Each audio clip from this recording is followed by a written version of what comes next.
మాట్లాడండి ఇస్తారా పక్క పోతారండి నీకు ట్రాక్టర్ ఇస్తారు మేడం గారు ఏమేమి ఫుడ్ మంచినీళ్ళు పాలు తీసుకునేందుకు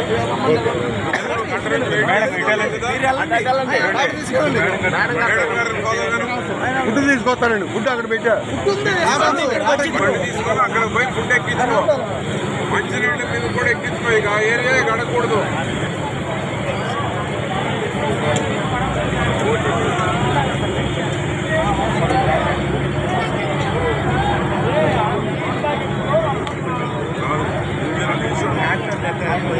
ఓటు మాత్రమే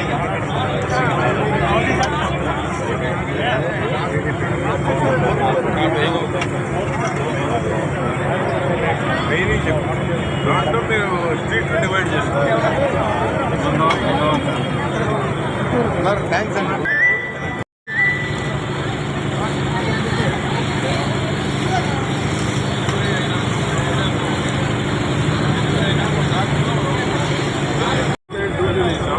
లీడర్స్ లోకల్ లీడర్స్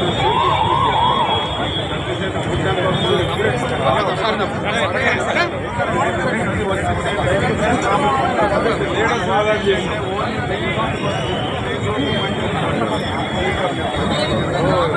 బ్యాట్కి ఒక లీడర్ని పెట్టి పంపిస్తున్నాం మీకు కావాలంటే గుంటూరు నుంచి వచ్చారు 200 మనుషులు ఉన్నారు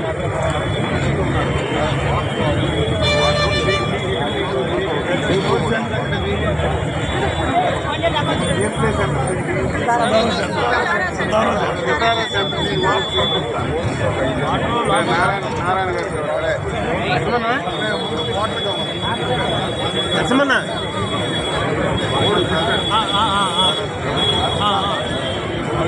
నరసింహన్న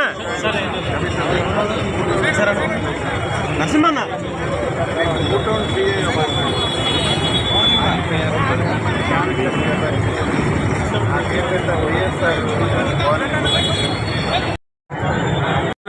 నీరు బయటికి వెళ్లకుండా ఎక్కడికక్కడ నిలిచిపోవడం వలన ఈ ప్రమాదం సంభవించింది. కాబట్టి దీనికి బాధ్యులు గత పాలకులు జగన్మోహన్ రెడ్డి.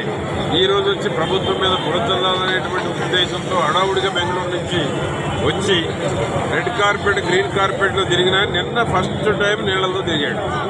నీళ్లలో దిగి పోజనిచ్చిపోయాడు తప్ప ఉన్న ప్రజల్ని వాళ్ళ పార్టీ యంత్రాంగాన్ని ఎక్కడికక్కడ సహాయ కార్యక్రమాల్లో పాల్గొనమని పిలుపు కూడా ఇవ్వలేదు. అటువంటి దాక్షిణ్యం లేనటువంటి గత పాలకులు జగన్మోహన్ రెడ్డి.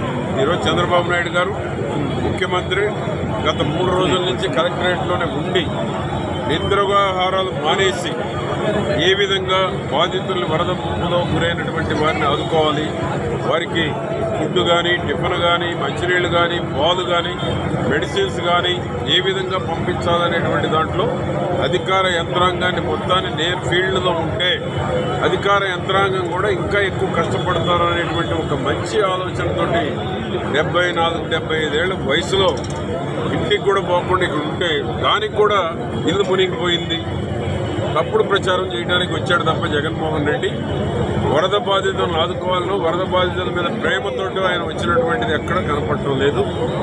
ఏది ఏమైనా రాగల 24 గంటల్లో ఇప్పుడే ప్రకాశం బ్యారేజీ వరద ఉధృతి తగ్గుతూ ఉంది, ఉడమేరు తగ్గుతూ ఉంది.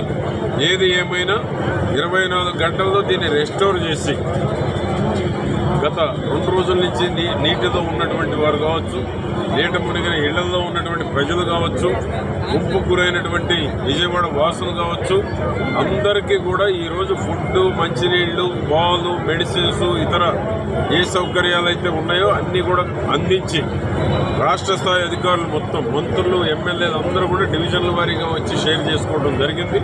పడవల్లో కానీ ట్రాక్టర్లో కానీ ఫుడ్ లంచ్ కూడా ఇప్పుడు పంపిస్తున్నాం, మంచినీళ్ళు పంపిస్తున్నాం, పాలు పంపిస్తున్నాం, మెడిసిన్స్ ఎవరైనా ఉంటే పంపిస్తున్నాం. కష్టాలు ఎవరైనా అనారోగ్యంతో ఉన్నారంటే వారికి కూడా ఇప్పుడు ఒక మహిళ వచ్చింది, ఓటు కావాలంటుంది, అవి కూడా ఇప్పుడు అరేంజ్ చేస్తాం 1 గంటలో.